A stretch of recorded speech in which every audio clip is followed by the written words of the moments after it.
बच्चों, आज हम यहाँ पर मुद्रास्फीति के बारे में अध्ययन करेंगे। मुद्रास्फीति, मुद्रा संकुचन एवं मुद्रा संस्फीति आदि कुछ ऐसी शब्दावलियाँ हैं जो हम सामान्यतः बोलचाल की भाषा में, सामान्यतः व्यवहार में, बाजार में प्रतिदिन इन शब्दों का प्रयोग होता रहता है। लेकिन इनका क्या वास्तविक अर्थ हम समझते हैं, इस चीज़ के बारे में मैं आपको यहाँ बताने जा रही हूँ कि यह सारे ही शब्दावलियाँ मुद्रा की मूल्य में परिवर्तन से संबंधित है। सामान्यतः मुद्रा के मूल्य में परिवर्तन होता रहता है, लेकिन इन परिवर्तनों का देश के उपभोग, उत्पादन, वितरण और रोजगार पर उसका व्यापक और गहन प्रभाव पड़ता है। मुद्रा के मूल्य में परिवर्तन दोनों दिशाओं में होते हैं। मुद्रा का मूल्य बढ़ता भी है और मुद्रा का मूल्य घटता भी है। तो सामान्य मूल्य स्तर में वृद्धि होने से, यदि सामान्य मूल्य स्तर में वृद्धि हुई है तो मुद्रा के मूल्य में कमी हुई है, इसे हम मुद्रास्फीति कहते हैं। और यदि सामान्य मूल्य स्तर में कमी हुई है और मुद्रा के मूल्य में वृद्धि हुई है तो इसे हम मुद्रा अवस्फीति, डिफ्लेशन कहते हैं, और सामान्य शब्दों में इसे मुद्रा संकुचन भी कहा जाता है। इस प्रकार मुद्रा के मूल्य से अर्थव्यवस्था में, उसकी स्थितियों में परिवर्तन होता रहता है। बच्चों, इसके 4 भागों में इसको विभाजित किया जाता है। इसके सामान्यतः 4 स्थितियां हैं जो कि जिनका विभिन्न अलग अलग जिनका नाम दिया गया है। पहला है मुद्रा प्रसार, दूसरा मुद्रा संकुचन, इन्फ्लेशन, डिफ्लेशन, तीसरा मुद्रा संस्फीति और चौथा मुद्रा अपस्फीति। और इसको हम इस चित्र के माध्यम से भली भांति समझ सकते हैं। यह आपको दिखाई दे रहा है।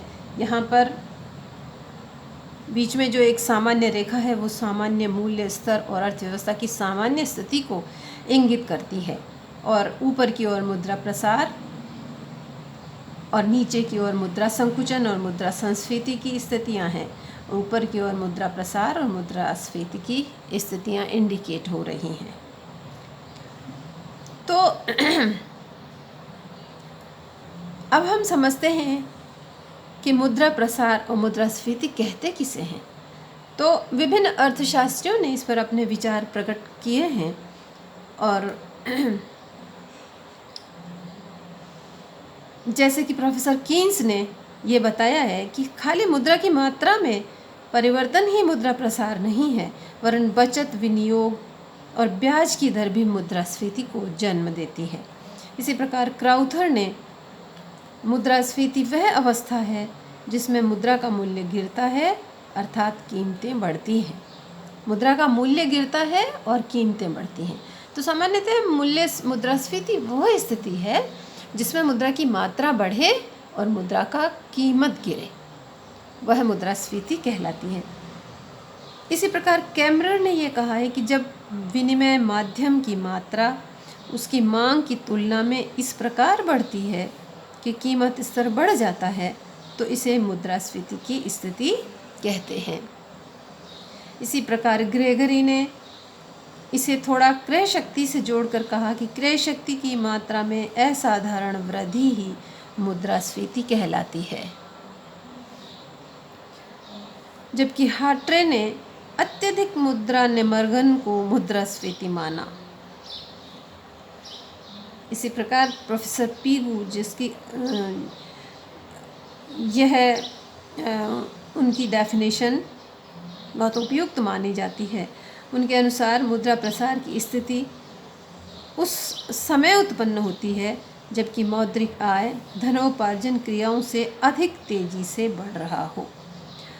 तो बच्चों, अब हम इन सभी परिभाषाओं को देखने के बाद अब हम ये कह सकते हैं कि मुद्रा प्रसार की स्थिति में कुछ उन 2-3 दशाओं को कहते हैं जो कि अर्थव्यवस्था में असामान्य रूप से उत्पन्न होती हैं। उसमें पहला यह है कि मौद्रिक आय और धन उपार्जन क्रियाओं में वृद्धि हो रही हो, लेकिन मौद्रिक आय में तुलनात्मक अधिक वृद्धि हो रही हो, यानी मुद्रा की मात्रा अधिक बढ़ रही हो और आर्थिक क्रियाएं उतना तेजी से न बढ़कर कम तेजी से बढ़ रही हों। और दूसरा ये कि मौद्रिक आय में वृद्धि हो पर उत्पादन कम रहे। तीसरा है कि मौद्रिक आय में वृद्धि पर उत्पादन स्थिर रहे। और चौथी स्थिति कि मौद्रिक आय में स्थिरता हो और उत्पादन में कमी हो। और पांचवी स्थिति ये है कि मौद्रिक आय और उत्पादन दोनों में कमी पर उत्पादन में कमी अधिक तीव्र गति से हो रही हो। तो यदि ये चार अवस्थाएं हों तो हम इसे मुद्रा प्रसार की स्थिति कहते हैं। इसी प्रकार वेबस्टर शब्दकोश में भी ये कहा गया है कि मुद्रास्फीति वह अवस्था है जब वस्तुओं की उपलब्ध मात्रा की तुलना में मुद्रा तथा साख की मात्रा में अधिक वृद्धि होती है और परिणाम स्वरूप मूल्य स्तर में निरंतर तथा महत्वपूर्ण वृद्धि होती रहती है। कुल मिलाकर यह मुद्रा की मात्रा में वृद्धि और मूल्य स्तर में वृद्धि से संबंधित अवस्थाएं हैं।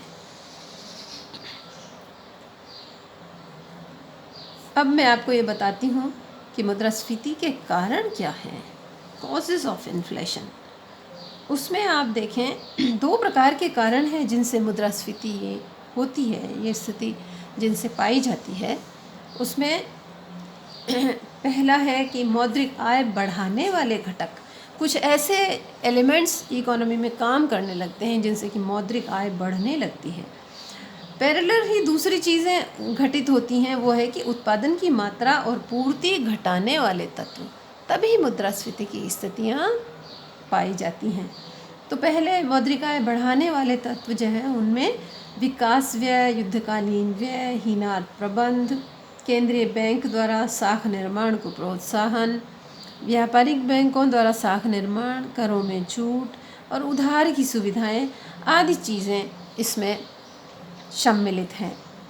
अब इन दूसरी तरफ जो है उत्पादन की मात्रा और पूर्ति को घटाने वाले तत्व हैं जिनमें प्राकृतिक संकट, औद्योगिक संकट, सरकार की नीतियाँ, व्यापारिक नीतियाँ ऐसी हो जाएं जिनसे कि पूर्ति घटने लगे तो मुद्रास्फीति की स्थितियाँ होती हैं। तो अब हम उन कारणों को देखते हैं जिनसे कि मौद्रिक आय बढ़ने की वजह से मुद्रा की मात्रा में वृद्धि होती है। तो सबसे पहला है विकास व्यय। हम जानते हैं कि वर्तमान अंतर्राष्ट्रीय परिस्थितियों में कोई भी राष्ट्र विकासात्मक कार्य के बिना नहीं रह सकता, चाहे उसकी आय ना हो, चाहे उसका उत्पादन का स्तर कम हो, अन्यथा और कोई भी स्थितियां हो, लेकिन उसे विकासात्मक कार्य अवश्य करने होते हैं। तो बहुत तेज़ी से बढ़ते हुए विकासात्मक कार्य आय में वृद्धि तो करते ही हैं, लेकिन यह मुद्रा की मात्रा में वृद्धि करते हैं और इसी के परिणाम स्वरूप मुद्रास्फीति उत्पन्न होती है। दूसरा युद्धकालीन व्यय, जब युद्ध के लिए भारी मात्रा में अनुत्पादक व्यय किया जाए तो मौद्रिक आय बढ़ती है और उपभोग व उत्पादक वस्तुओं की पूर्ति नहीं बढ़ती, इससे मुद्रास्फीति उत्पन्न होती है। तीसरा डेफिसिट फाइनेंसिंग, हीनार्थ प्रबंध, जब सरकार अपने खर्चों की पूर्ति के लिए और अत्यधिक बढ़े हुए खर्चों को पूरा करने के लिए घाटे के बजट की पूर्ति नोट छापकर करती है, तो इस क्रियाओं के फलस्वरूप मुद्रा की पूर्ति बढ़ती है और जिससे मुद्रास्फीति बढ़ती है। और चौथा है कि केंद्रीय बैंक द्वारा साख निर्माण को प्रोत्साहन। जब केंद्रीय बैंक के आदेश के अनुसार साख निर्माण की क्रियाएं अधिक होती हैं, खुले बाजार की क्रियाएं, बैंक दर में कमी और देश की बैंकिंग व्यवस्था को अधिक साख निर्माण की सुविधा उपलब्ध की जाती है, तो लोगों के पास क्रय शक्ति बढ़ जाती है और मुद्रा प्रसार होता है। ऐसी स्थिति में मुद्रा की मात्रा बढ़ती है। इसी प्रकार से व्यापारिक बैंकों द्वारा साख निर्माण किया जाना, करों में छूट दिया जाना। यदि देश की सरकारें किसी वजह से करों में छूट देती है तो उससे मौद्रिक आय में वृद्धि होती है और क्रय शक्ति बढ़ने से मूल्यों में वृद्धि होती है। इसी प्रकार यदि उधार कार्यक्रमों में ढील दी जाए, किसी कारण की वजह से उधार पोस्टपोन करके इस वर्ष न लेकर नेक्स्ट ईयर आपसे उधार चुकाने की बात यदि गवर्नमेंट बैंकें और सरकारें करती हैं तो इससे भी लोगों के हाथ में मुद्रा की मात्रा अधिक रहती है और उससे क्रय शक्ति बढ़ती है और मुद्रा की मात्रा में वृद्धि होने से स्फीति बढ़ती है। इसी प्रकार सार्वजनिक और निजी विनियोगों में वृद्धि होने से मुद्रा की प्रसार होता है। अब दूसरा है उत्पादन की मात्रा व पूर्ति को घटाने वाले तत्व। इसी प्रकार दूसरी साइड में ऐसी क्रियाएं घटित होने लगती हैं जिनसे कि उत्पादन की मात्रा और पूर्ति घटती है। जैसे कोई प्राकृतिक संकट हो, सूखा हो, बाढ़ का प्रकोप हो, तो उत्पादन पर बुरा प्रभाव पड़ता है। जैसे वर्तमान में कोरोना संकट है, तो इससे सारे उत्पादन क्रियाएं, उत्पादन की एक्टिविटीज़ बंद हो गई और अचानक बंद होने से उत्पादन में बहुत विपरीत प्रभाव पड़ा है, जिससे कि पूर्ति कमी हो गई और इस पूर्ति की कमी जो है मुद्रास्फीति को बढ़ाती है, मूल्य को बढ़ाती है। औद्योगिक संकट, यदि कोई देश में हड़ताल हो, मजदूरों का कोई औद्योगिक तालाबंदी हो, इस प्रकार का कोई हो स्थितियां हो, तो भी मुद्रास्फीति की स्थितियां होती हैं। सरकार की किसी प्रकार से कोई नीतियां उचित न हो, विलंब हो रहा हो या उत्पादन का मार्ग अवरुद्ध हो रहा हो, तो भी उत्पादन की पूर्ति जो है कम हो जाती है। व्यापारिक नीतियां इस प्रकार की हो जिससे जो कि उत्पादन को सपोर्ट ना कर उत्पादन को विपरीत प्रभाव डालती हैं, तो भी उत्पादन की पूर्ति कम होने लगती है। संग्रह की प्रवृत्ति यदि देश में बढ़ जाए, लोग संग्रह, जैसे वर्तमान में अभी कोरोना संकट के समय में लोगों को लगता है कि पूर्ति सही है कि नहीं, बार बार जाने की बात को अवॉइड करने के लिए और भी अन्य कारणों से अधिक मात्रा में लोग संग्रह करने लगते हैं, तो भी पूर्ति कम हो जाती है। और जनसंख्या की वृद्धि होने से भी पूर्ति पर विपरीत प्रभाव पड़ता है। उत्पादन लागत अधिक होने से, यदि उत्पादन लागतें बढ़ गई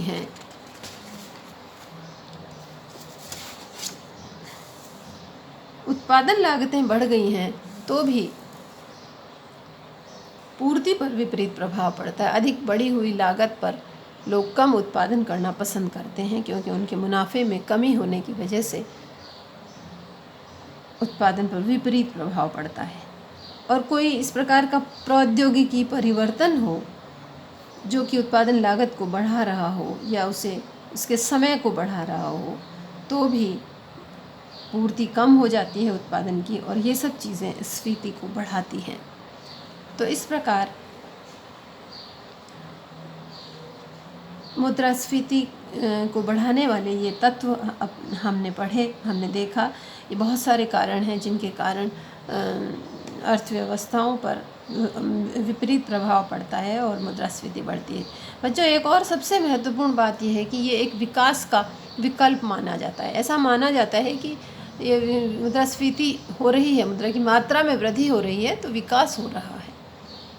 यानी विकास के लिए मुद्रा की आवश्यकता होती है और इसीलिए लोगों की आय में वृद्धि होना विकास का सूचक माना जाता है। जबकि मुद्रा के मूल्य में यदि कमी हो रही हो तो यह विकास, वास्तविक विकास होता नहीं है। तो यह भी कारण है कि आज लगभग विश्व का प्रत्येक देश इस समस्या से ग्रसित है।